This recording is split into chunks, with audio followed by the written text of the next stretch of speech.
Si crees que antes estábamos mejor, espera a ver cómo terminaba cada sexenio.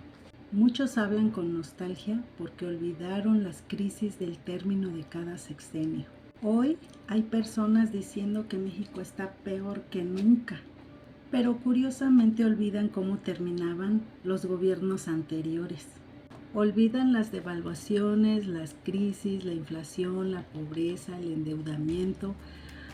Así que antes de comentar con odio, escucha esto hasta el final. Durante décadas México parecía vivir atrapado en crisis sexenal tras sexenal. Luis Echeverría terminó con una enorme crisis económica, inflación descontrolada y pérdida de confianza.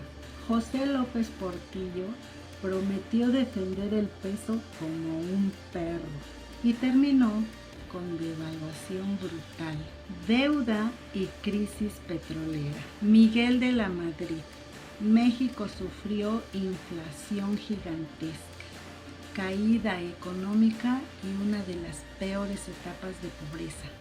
Carlos Salinas de Gortari, mientras vendían la idea de modernidad, al final explotó la crisis de 1994. El famoso error de diciembre. El peso se desplomó. Millones perdieron ahorros. Empresas quebraron. Familias quedaron endeudadas. Ernesto Zedillo le tocó enfrentar el desastre financiero y apareció el Fobaproa, deuda privada convertida en deuda pública, una deuda que todavía seguimos pagando. Y muchos le echan la culpa a Morena. Vicente Fox prometió crecimiento histórico y cambio total, pero México terminó creciendo menos de lo esperado y la pobreza siguió golpeando a millones. Felipe Calderón. México entró en una guerra contra el narcotráfico, mientras llegaba la crisis mundial del 2008. Violencia, desempleo, incertidumbre. Enrique Peña Nieto. Llegaron los gasolinazos, escándalos de corrupción, descontento social y un enorme rechazo social al final del sexenio. Muchos parecen olvidar cuánto ganaba la gente realmente.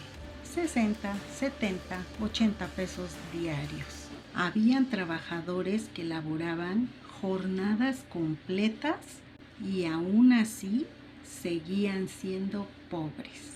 Durante años el salario mínimo ni siquiera alcanzaba para cubrir necesidades básicas. Y mientras millones sobrevivían apenas, la clase política vivía rodeada de privilegios. Por eso, tanta gente se cansó, me cuento entre ellos. Hoy, el salario mínimo es el más alto en décadas. ¿Falta muchísimo? Sí. ¿México tiene problemas graves? También.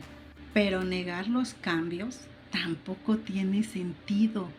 Millones de personas hoy ganan más que hace algunos años. El peso mexicano incluso llegó a fortalecerse ante el dólar. Y eso ocurrió mientras el mundo enfrentaba pandemia, inflación global, guerras y crisis internacionales.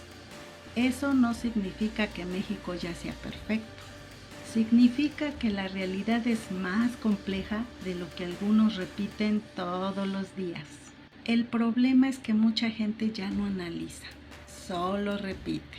Repiten lo que escuchan en la televisión, repiten lo que ven en redes, repiten discursos políticos, pero casi nadie revisa cifras, casi nadie compara sexenios, casi nadie estudia historia económica. Y una sociedad que deja de pensar se vuelve fácil de manipular. México no está destruido, pero tampoco está resuelto. Hay violencia, hay corrupción, hay desigualdad, pero también hay cambios reales que millones de personas sí están viendo. Y si queremos un mejor país, necesitamos menos fanatismo y más memoria, porque el verdadero peligro no es pensar diferente, es dejar que otros piensen por ti. ¿Crees que México está mejor o peor? ¿O simplemente muchos olvidaron demasiado rápido? ¿Tú qué opinas? Te leo en los comentarios.